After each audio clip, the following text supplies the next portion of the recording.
Good morning, beautiful people. So, as I think some of you all know, we're in Cancun still for the rest of the week. So, we're still running through this, but you know what? Honestly, I don't know what time it is back in the States right now. I feel like we're an hour behind, but we're definitely going to get through this. We're going to run through this. We're going to talk about it, of course. As you know, it's FAMU and it's Arkansas Pine Bluff. This is the first ever meeting between both schools, and I'm honestly expecting focus team to come out, take care of business, regardless of what happened last week or what's going to happen the week after and everything. So I'm expecting a team that's going to come out focused, probably playing a better game than they did last week. Hopefully, better red zone efficiency, as I'm hoping for and assuming for. But I think this is going to be a good one. We're going to get into it. We're going to talk about it and everything. Looking forward to today. We're doing this in the morning because there's a lot going on here in Cancun, and I'll be multitasking as best as I can today to get what I can out for y'all today and everything like that. So y'all don't go anywhere. Y'all stay tuned.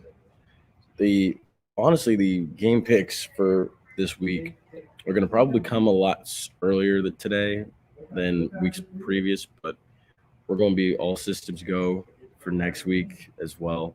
So everything will be more crisp and on time next week.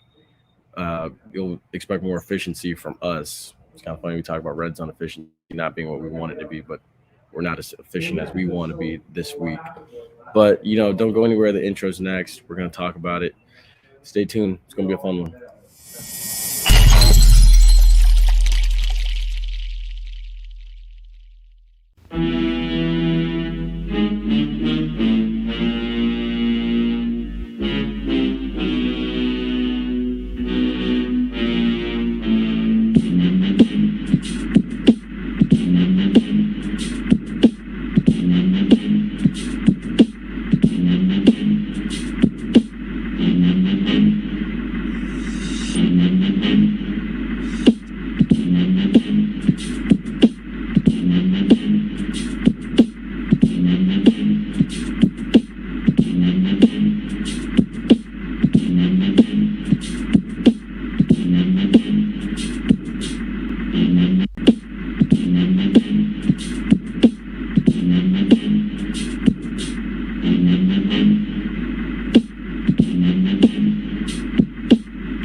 All right, awesome. And by the way, shout out to Ace for talking about. I look like I'm living my best life right now. Dude, honestly, heck, it's football in paradise. What more can you ask for? But it is hot. I'd much rather be here to an extent versus like the cold back at home. But I'm enjoying it. So yeah, let's talk about it though. So start right out of the gate, honestly, with and also too, if you want to leave a comment, head over to YouTube to leave your comments.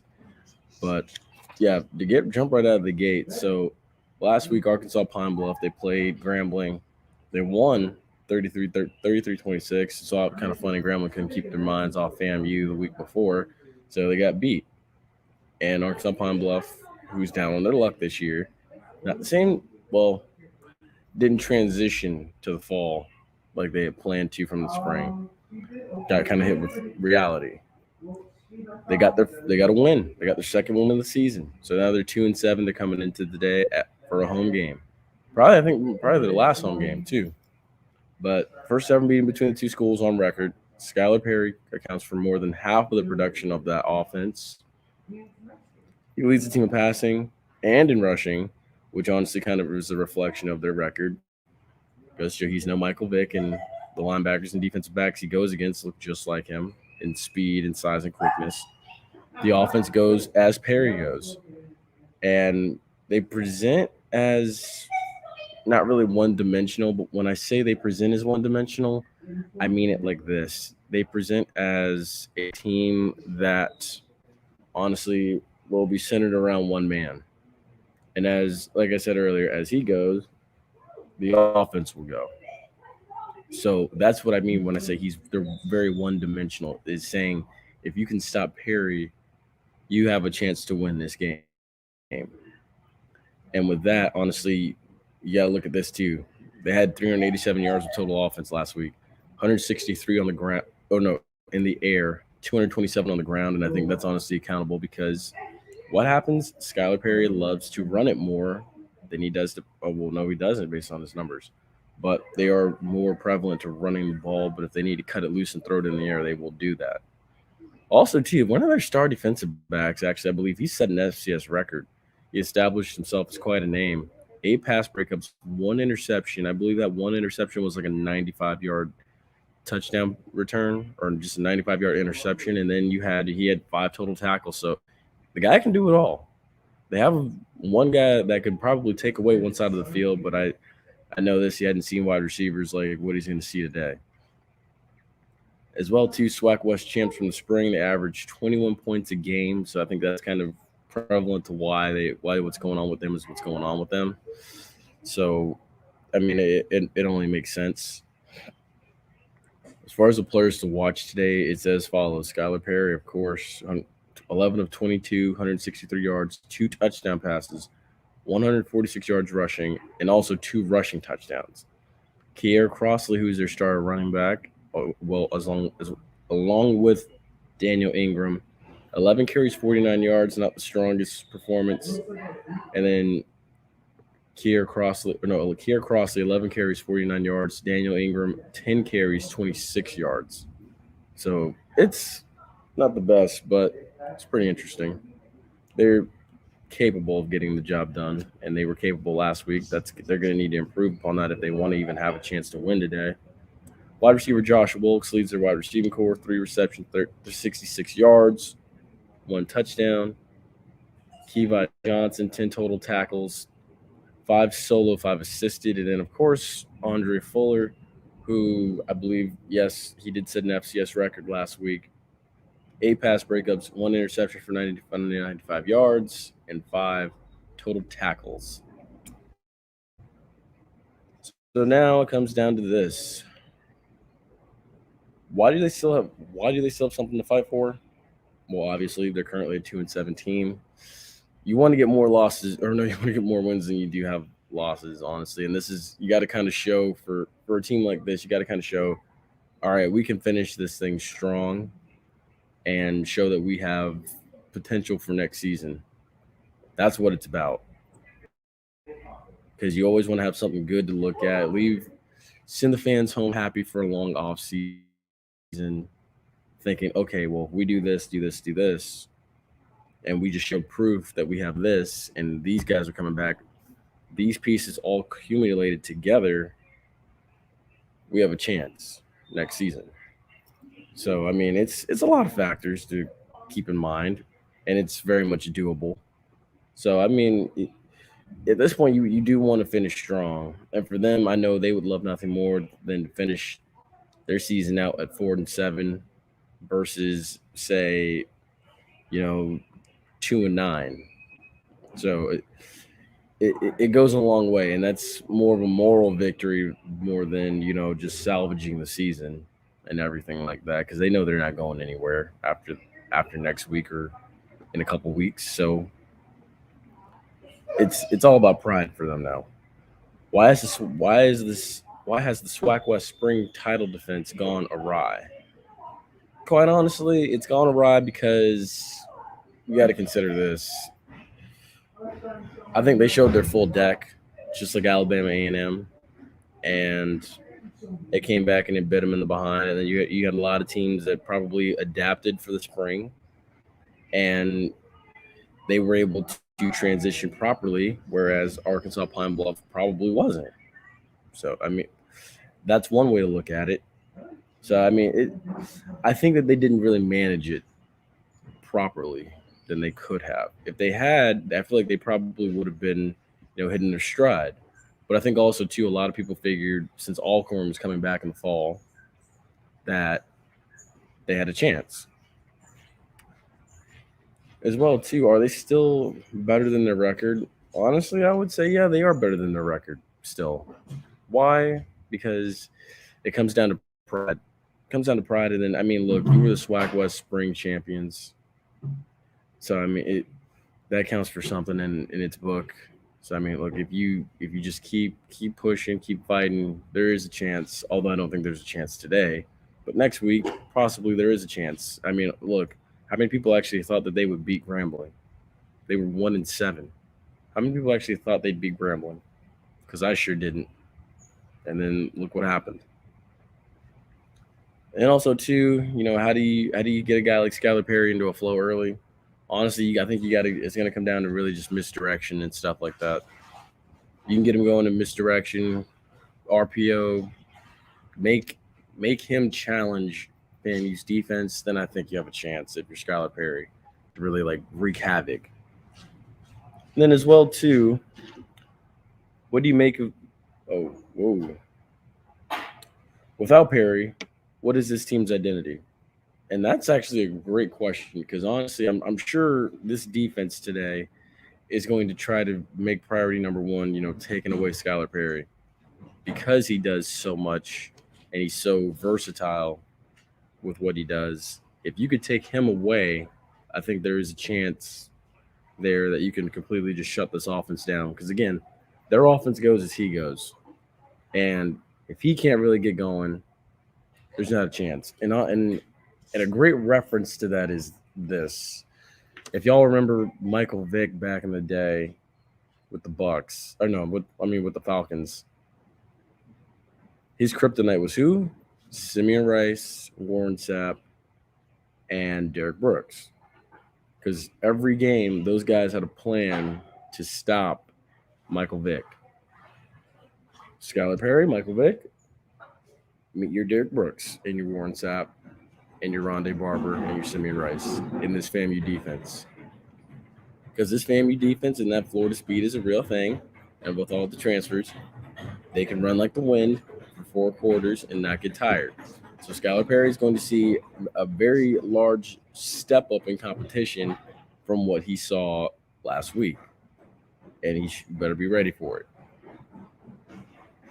So honestly, this too, how helpful is it having Adam Fuller covering one side of the field? Honestly, that's very helpful because you love to you want that in a defensive back. Honestly, because if you have one defensive back that can take away an entire side of the field, then it makes life a lot easier for the rest of the defense because now they don't have to worry about that side of the field. They know the quarterbacks won't even look that way.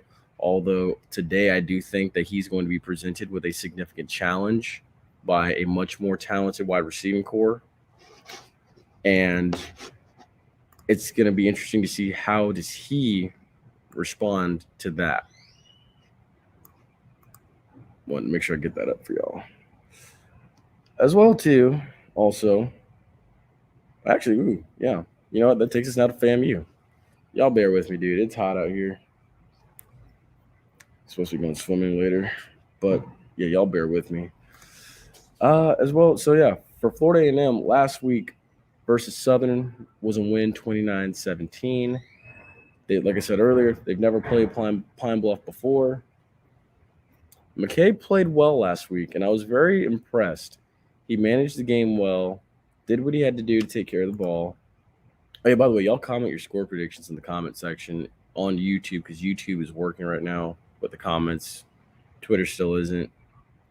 As well, too, Bishop Bonnet is in position to have a 1,000-yard season. He's 226 yards away. So honestly, I mean, with that, you want to kind of get the majority of those yards out of the way as soon as possible, and then chip away at whatever else you need. Because I calculated it. It was like if he gets like 140 something today, he would only need 84 yards next week to get a 1,000-yard season. I think that's what it was. But I do believe that it's very possible that he could get like about a nice 100-yard game today. It's very much possible. And honestly, I love the philosophy of how you do it, which is basically just, pound McLeod, pound Terrell Jennings, and then, bring in Bishop Bonnet right afterwards and let Bishop Bonnet just pound the rest of the way and take him down.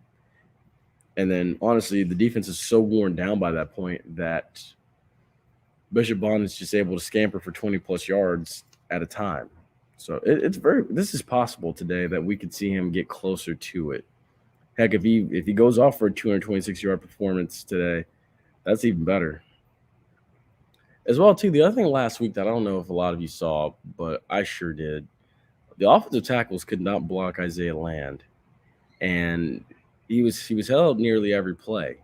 So it's like, dude, come on. But I guess that's what happens when you go to places like Baton Rouge or Grambling or Jackson State. So it's okay, I guess. Hopefully he makes up for it today, because honestly, I feel like he should have gotten closer, much closer to that sack record last week. But because of certain powers that be, he did not. As well, too, something interesting about last week is FAMU hasn't lost in Baton Rouge since 1996. And I know a lot of people are going to be like, well, you can't fully believe that because they hadn't played for such a long time and stuff. That doesn't mean anything, dude. Look, the stat is the stat. And I'm just going to leave it at that. As well, too, they shut out Southern in the second half. They had 381 yards of total offense, 150 yards rushing. Most of that was from Bishop Bonnet. And then also 231 yards passing, which I was very impressed with Rashawn McKay. They're honestly, too, they're still alive for that potential FCS bowl bid. And quite honestly, I'm starting to believe that it is very much more possible.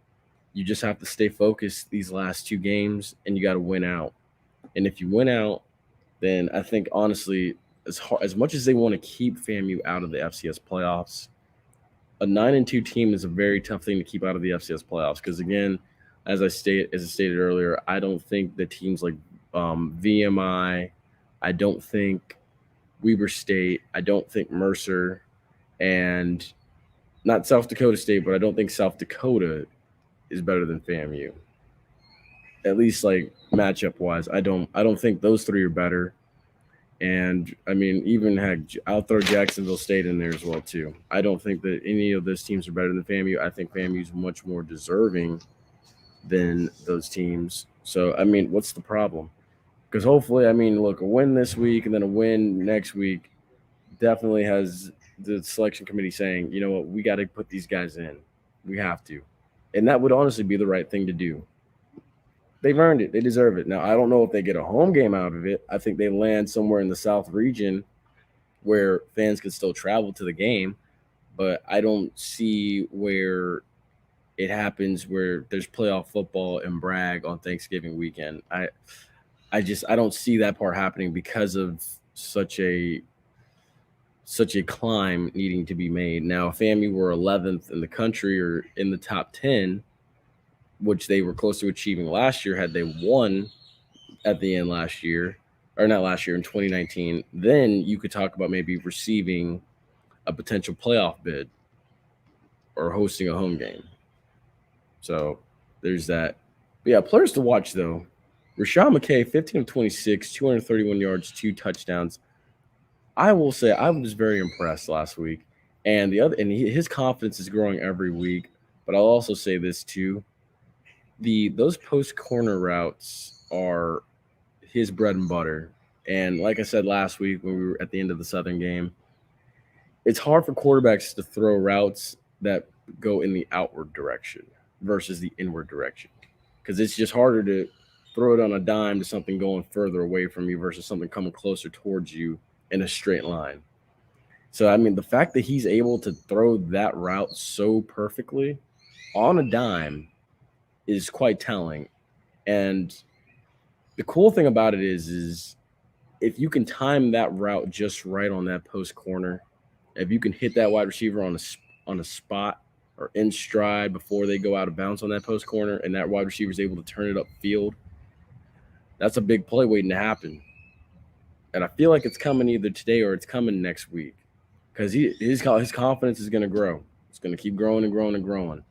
The post corner, I think, though, is the easier route to throw to and hit precisely, though, more than an out route.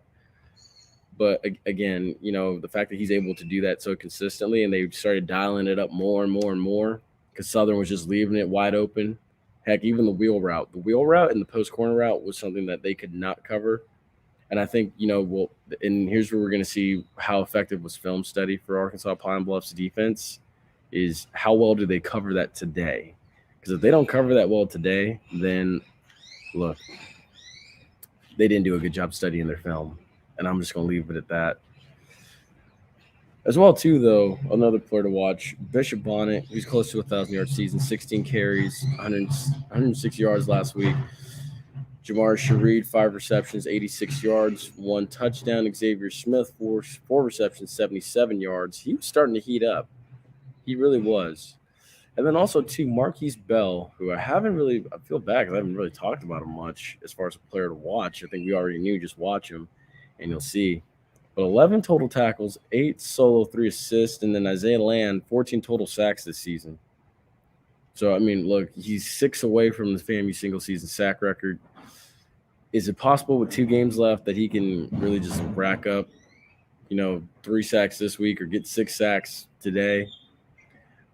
Given how much Skylar Perry is going to likely move around in that pocket, it's going to be hard for the offensive tackles to get leverage and hold that cushion. So I think there is a chance that, Skylar Perry could roll right into an Isaiah Land sack or a Savion Williams sack or a Gentle Hunt sack. It's very much possible. As well, too, why should the quarterback sneak be incorporated? I think this was everyone's pet peeve last week was, you get down on the goal line, as I said last week, and you're unable to really punch the ball in at the goal line. And point blank is this, look, I like Coach KJ Black. He's a friend of the show. He's been on the Running Gun podcast before. But I'll say this. If you're in position like that, and I understand Luke Shotgun, Willie Simmons, and everything, and this is a new era of college football where everything's in the shotgun now or everything's in the wildcat formation now. But, hell, damn the torpedoes, dude. When you're right there and you realize you can get it, go right under center and literally put your helmet. No, I don't mean this in an immature way, but put your helmet right in your offensive lineman's ass and pound through and get through. All you got to do is just hit the white chalk. Although I will say this, Cameron Sapp scored last week.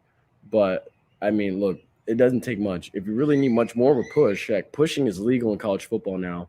Don't believe me, think the Bush push for it.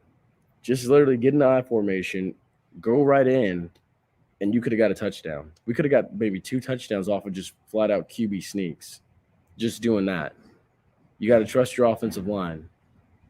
Now, given Southern's defensive front may have been the biggest and the widest that FAMU's played this season ever since the South Florida game, but you got to have faith in those guys. And they're probably thinking, you know what, yeah, we can definitely do that. We can get it done. So if it comes down to that again today, just flat out, QB keep it. Let Rashawn McKay run it in and he can get the touchdown. He has just flat out, protect the ball, protect yourself, and just sneak in. Heck, find a crease or just push one of those fat boys. And it'll work. And again, what needs to be done to improve the red zone efficiency, as I just stated, QB sneak up the gut, or honestly, too, play action bootleg. It never fails. Roll out the tight ends. You can roll out. You got 3 tight ends, really, that are capable of scoring in the red zone. Kamar Young's been showing it all season long. Nick Dixon's capable of doing it. Jeremiah Prude's capable of doing it. So you really just, if you roll any of those guys out, they can make a play happen. As well, too, is the defense due for a turnover touchdown? I was kind of hoping it would really be next week. We could probably see that. But honestly, it wouldn't be hurtful if it happened today. I would not be opposed to it happening today. I think we should have seen at least maybe 2 happen already. I know that, oh my goodness, what is his name? Antoine Collier should have had one on homecoming. But, heck, it happens. It happens. I think in due time they'll get one. Will we see more production in the second half from our offense? here down this home stretch, you need to see more production from the offense. And I'm gonna be honest with you, because I know it probably will work today, but I hate to say this and look ahead a week, but you need to have more production from the offense later on or next week in the second half, because I feel like it might come down to that, where you need to score touchdowns in the second half in order to close that bad boy out. You But again, too, this team has proven when asked upon or when their backs have been pushed up against the wall, they're able to go get touchdowns in the second half. And that's what you like to see from a team. So I think it is possible. So I can't really give you much more than that for that as far as that goes. How would you grade year one of the swag play for FAMU? Honestly, dude, outside of that Jackson State debacle, or not debacle, but outside of just not being able to close that game out with a field goal against Jackson State, because FAMU was driving in that game too, and I think they could have gotten a field goal. Honestly, I mean, look, aside from a little inconsistencies here and there, I give it about a B plus. Which honestly, I mean, it's not like a B plus, like an 85%, but I do give it like about an 89, an 89. I give it an 89%. And I mean, that's much better than what a lot of people were assuming. Heck, I mean, you ask most people, FAMU had no business even finishing above 500 in this new conference, because they said there's no way, no how that it was going to happen. And now look at it, FAMU's eyeing a 9-2 record. So I mean, that goes to show what a lot of SWAC fanboys know. Because honestly, I said it from the beginning when FAMU first got the invite and accepted. There's a lot of teams in this conference that just didn't physically match up with FAMU. And there's a lot of teams in this conference that just flat out threw the kitchen sink at FAMU, and they still couldn't get the job done. Now, next year is next year, and we'll worry about next year at another time. But this season has been very impressive. I really must say. What did we learn from episode 4 of Why Not Us, the Why Not Us docuseries? Unfortunately, I have not seen that yet. I need to go watch that. I'll probably do that before I get in the swimming pool today. So I'm really looking forward to seeing that. I know it was talk a lot about, the playing the money games and stuff and everything like that, but I mean, I'm interested to see it. So now, one last thing before I do get off of here. So the keys to victory today are as follows. Make Skylar Perry one-dimensional. Stay disciplined, because for one, we don't need anybody getting ejected in this game. We don't need anybody getting taken out with a targeting call. So to the point where, they can't play next week or something like that. We don't need anybody getting suspended or anything, doing nothing stupid, no fighting. Because what's next week. I'm not going to harp on it, but what's next week. So just stay disciplined. Key number 2. Key number 3 is establish the run to set up the pass. It's worked so far this season. And McKay's coming into his own. He's becoming more comfortable with these weapons he's got. So it's as follows. Make Perry one-dimensional. Stay disciplined. Establish the run to set up the pass. And honestly, I'll throw in one extra one. Red zone efficiency. Because I didn't forget. So yeah, red zone efficiency works today. And I think it'll be okay. So my final for today is going to be as follows. FAMU 28, Arkansas Pine Bluff 10.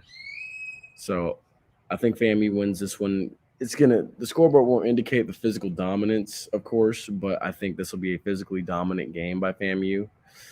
I know it's going to be cold up in Arkansas Pine Bluff. It's kind of ironic. They're playing a game up in the cold. I'm down here in the warmth of Mexico, but yeah. So I think it'll be a physically dominant game, and I think FAMU will come out for the most part safe and unscathed, and I think everybody will be able to play rolling into next week. I think FAMU will be 8-2 rolling into the Florida Classic. So yeah, let's do it. Let's have a good one today. So that's going to do it for me. I will probably be back later reacting to this FAMU win. We'll be talking about, of course, stats if ESPN gets them up quick enough. Who did what what's coming down the pipe, what's the FCS playoff hopes looking like. Hopefully, honestly, you want to kind of hope some of those teams ranked above FAMU do lose again this week. I don't think it's going to happen, given so much mayhem that happened last week in FBS and in the FCS. But we'll see what happens. And then obviously also too, we'll talk about, I think I already said it, but what's next week. And then of course too, yeah, well, we'll talk about all of that. So thank you so much for watching, those of you that have. If you are in Arkansas today, in Pine Bluff, go check out that Little Rock 9 school that civil rights the civil rights movement basically hit upon, or had a big impact on the civil rights movement. Make sure y'all go check that out if you are there. And then also to, stay safe if you're going to the game, as always. And if you're going to an NFL game on Sunday tomorrow, stay safe as well with that. We'll be right. We will possibly be back after this, reacting and everything. But enjoy your Saturday, enjoy your college football today. Also, to remember, if you are in Tallahassee, you got Florida State and Michigan, or no, Florida State and Miami playing today. Good God! Oh, you got Florida State and Miami playing today at 3:30. My vacation is getting to me, and I really need to get back home. But yeah, you got Florida State and Miami today at 3:30. It's going across the bottom line right now. But as always, stay safe, stay blessed, and I will possibly maybe see you after the game today.